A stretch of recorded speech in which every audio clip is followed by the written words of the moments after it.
Welcome to today's 10 Minutes of Torah. This week we begin Parshat Vayikra and Sefer Vayikra itself.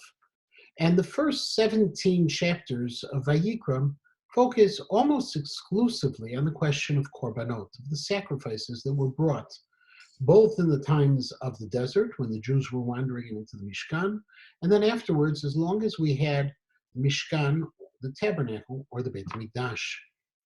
One of the fascinating things about this idea of sacrifice is the fact that our rabbis were never completely sure as to the reason for this commandment. There is a classic argument between both the Ramban and the Rambam, Nachmanides and Maimonides, as to what's the origin of this obligation to bring animal sacrifice. According to the Rambam, the reason is quite simply as a way of bringing people closer to God without making that requirement too difficult, of too much of a transition from what once had been. Because the Jews, as they were leaving Mitzrayim, were a people that had been surrounded by pagan culture. And that pagan culture had sacrifice. It had sacrifice of the most vile nature, human sacrifice included. And therefore, what was commanded of the Jews was to sacrifice animals specifically in the way that God had commanded, and only according to those rules. It was, as the Rambam describes in his Moreh Nevuchim, a way of redirecting the way people worshipped, because human beings can't change from one day to the next. They require something that's more gradual. And therefore, HaKadosh Baruch Hu said, take what others do, but do it in a specific way. And that specific way will teach you how to worship God himself. It's not that much different from what the Rambam discusses about other aspects of our life. For example, the Rambam, in describing the commandment of shatnez, of the prohibition of wearing garments that are a mixture of both wool and linen, discusses the fact that what God is trying to do is teach us both to have freedoms and to have limitations. Those limitations are, you can wear appropriate clothing, but this type of clothing you can't wear. There are boundaries that he places, something that the philosopher Aaron Barth spoke of frequently when he discussed the difference between a person having a yetzer, a desire, and God wanting us to take that yetzer and bound it with ratzon, with conscious decision-making.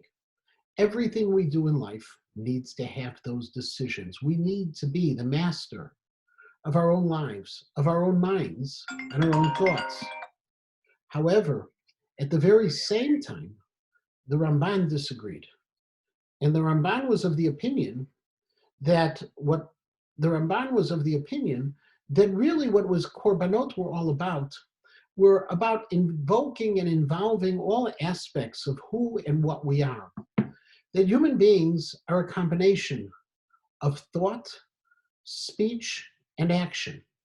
And that to worship God, we need to take these three realms of existence and employ them for higher motivations. And therefore, we have the concept of a kavanah, of having intent when we do things. There are certain things we need to say when we worship God, and there are certain things we need to do, the korban itself.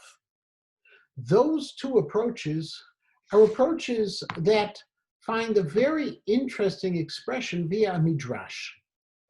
The Abarbanel, in his commentary, comes to the defense of the Rambam based on a famous midrash, and the midrash is brought in the name of Rabbi Pinchas, in the name of Rabbi Levi. And they say that the idea of korbanot is really a mashal. We could explain it with a parable. Mashal leven melech shelibo hayagas alav hayalimud le'echol nevelot utrefot, of a prince who was addicted to eating non-kosher food, all sorts of terrible things. And what his father, the king, chose to do, he said, Yochlam al shulchani tadir. He said, as opposed to pushing him away, he said, bring that to my table and sit with me at my table, umeatzmo hu nazer. And ultimately, by being with me, he will learn, and he ultimately will find the right way. Says the Abarbanel, this is similar to the concept the Rambam wanted to explain, of course, regarding korbanot. That just as korbanot are in some ways a concession to human nature, the reality that we can't change all at once, it is very much like that prince, where the king said to his son, I'm not going to ask you not to eat the non-kosher food, but sit with me. And gradually you'll come along, and gradually you'll be on my side. Interestingly, Reb David Tzvi Hoffman, the Rosh Yeshiva of the Hildesheimer Rabbinisch Seminarium in Berlin, Reb David Tzvi Hoffman actually saw this very differently. And the problem he had with this midrash was simply the idea that the king would welcome the non-kosher food to his table. And he searched and found an original version of the midrash. The Abarbanel would call it a variant, but an original version of the midrash. And there the midrash says, Mashal leven melech shelibo gasala vayalimud lechol nevelot utrefot. Once again, the same prince. This prince who would eat the non-kosher food, Amar lahamelech zeyeh tadir al shulchani u'matzmo nizar. Said the king, the way I'll resolve this is not that he should bring the non-kosher food.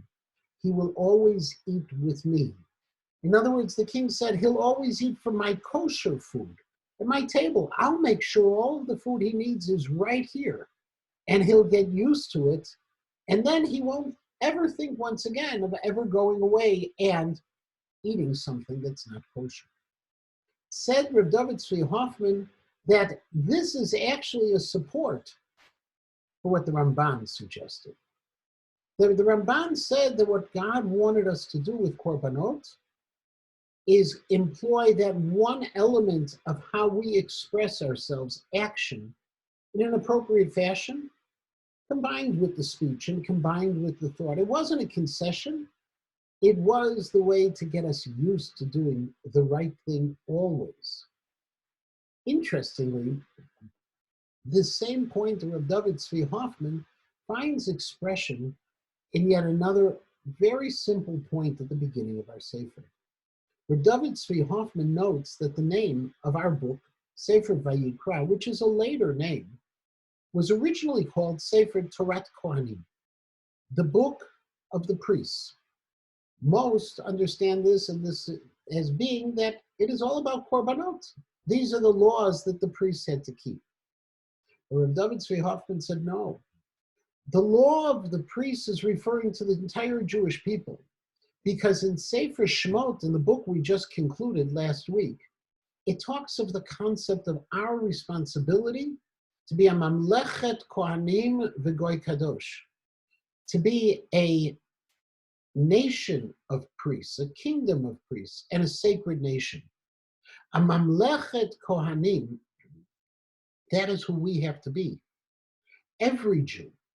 And the way we find expression of being the mamlechet kohanim is by bringing these korbanot, of being willing to sacrifice of ourselves, as the Rav himself spoke about with Soloveitchik, is man offers himself by engaging in a moment of recoil from himself, he wrote. By retreating from the position of illusory strength he is prone to take up at certain times. By withdrawing from attitudes of arrogant self-regard and self-centeredness, and from spiritual entrenchment in a false and insolent majestus homine complex. The giving up of fruits of sweet victory when man is intoxicated by it, and the free acceptance of defeat while triumph is within reach, are considered the supreme sacrifice which man can bring to God. Bringing korbanot, explains the Rav, is giving up something of our own control of the world, recognizing that God is the master of the universe, that whatever we have is a gift from God, and therefore we need to give of our fruit of our labor, of the animals and of the crops that we grow for God. That is the way we're able to be the Mamlechet Kohanim, Gogoy Kadosh, to be the servants of God, the Kohanim to God, and the people who are the ultimate examples for all of mankind. That's the idea behind Korbanot, and that's how we begin this week's parasha.